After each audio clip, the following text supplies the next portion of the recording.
नमस्कार, स्वागत है आपका वीके न्यूज में। किसान आंदोलन को अब 90 दिन हो चुके हैं। इन सब में 26 जनवरी को किसान आंदोलन की आड़ में दंगाइयों ने जो उत्पात मचाया, उसकी तस्वीर भी सबने देखी। इसके बाद से ही उपद्रवियों को सजा देने के लिए मांग भी उठने लगी, लेकिन सजा दी जाए तो कैसे दी जाए, ये एक सवाल है।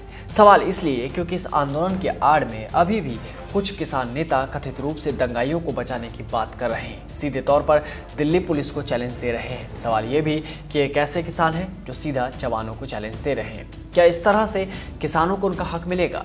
क्या इस तरह से एमएसपी की बात की जाएगी? क्या दंगाइयों को बचाकर किसान आंदोलन की रूपरेखा तैयार हो गई?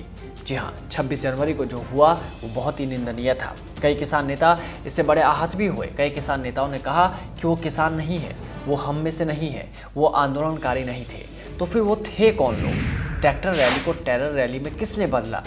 लोगों को भी ये बात हजम नहीं हुई। वो भी पूछने लगे कि ये कैसे किसान है। प्रियंका गांधी ने भी कहा कि किसानों को आतंकवादी, खालिस्तानी, देशद्रोही नहीं कहा जाना चाहिए। जी हाँ, किसान तो किसान है, किसान अन्नदाता है। किसानों का और कोई पर्यायवाची नहीं हो सकता। किसानों के खिलाफ कोई नहीं है। सीधी सी बात है कि किसानों को कोई बात समझ नहीं आई तो उन्होंने आंदोलन किया। सरकार से बातचीत भी चल रही थी, लेकिन इस आंदोलन की आड़ में उपद्रवियों ने जो तांडव मचाया, उसे बचाने की कोशिश क्यों हो रही है? अभी हाल ही में खबर आई थी जब किसान नेता ये कहते हुए सुनाई दिए कि गांव में अगर दिल्ली पुलिस के जवान आते हैं तो उन्हें घेर लिया जाए। ये तो वही बात हो गई, एक तो चोरी, ऊपर से सीना चोरी। जी हाँ, एक वीडियो संदेश में गुरनाम सिंह चढ़ूनी ने कहा कि अगर दिल्ली पुलिस के जवान छापेमारी करते हैं और किसी को भी पकड़ने आते हैं तो उनका घेराव करें, उनके चारों तरफ बैठ जाएं और पूरे गांव में और पड़ोस को सूचित कर दें। खबरों के अनुसार गुरनाम ने ग्रामीणों से ये भी कहा कि पुलिसकर्मियों को तब तक ना छोड़े जब तक प्रशासन इस बात का भरोसा ना दे कि दिल्ली पुलिस दोबारा गाँव और जिलों में दाखिल नहीं होगी। हालांकि उन्होंने लोगों को पुलिस वालों को बंधक बनाकर उन पर हाथ न उठाने को भी कहा, लेकिन पुलिस का घेराव करके वो क्या बल प्रदर्शन करना चाहते हैं, ये सवाल है। अगर पुलिस अपने हिसाब से काम नहीं करेगी तो कल इन्हीं में से कुछ लोग विलाप करते हुए नजर आएंगे और पुलिस के कामकाज पर सवाल खड़े करने लगेंगे। कहने को तो कानून के हाथ बड़े लंबे हैं, लेकिन इस तरह के बयान ये दर्शाते हैं कि हाथों को दंगाइयों, उपद्रवियों के कॉलर तक पहुंचने ही नहीं दिया जाएगा, क्योंकि अब खुले तौर पर खुले मंच से उपद्रवियों को संरक्षण देने की बात कही जा रही है। मीडिया रिपोर्ट्स की माने तो इन उपद्रवियों की ढाल बनने के लिए निहंग सिखों की जत्थेबंदियां एक साथ आ गई है।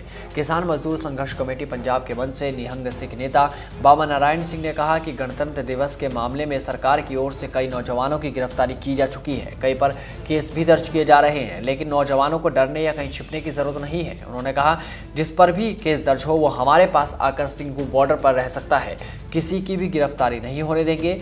सभी किसान व निहंग जत्थेबंदियां इसके लिए फैसला लेंगी। उन्होंने ये भी कहा कि नौजवानों ने ही बैरिकेड तोड़कर प्रदर्शनकारियों को दिल्ली में प्रवेश करने दिया। बुजुर्ग 100-200 किलो वजन तो उठा नहीं सकते, अब ये नौजवान ही पत्थरों की दीवारों को हटाएंगे। हम निहंग जत्थेबंदियां इनके पीछे ढाल बनकर खड़े हैं। निहंग सिंह नेता बाबा नारायण सिंह ने कहा, लाल किले पर कोई पहली बार झंडा थोड़े ही फहराया है, हम तो पहले भी उस पर झंडे लगा चुके हैं। अब सवाल ये कि ग्राउंड रिपोर्ट में किसानों का एक जत्था तो ये कहता हुआ नजर आता है कि यह कानून हमारे लिए फायदेमंद है, तो दूसरी तरफ दिल्ली के बॉर्डर पर किसान नेता ये कह रहे हैं कि यह कानून काला है।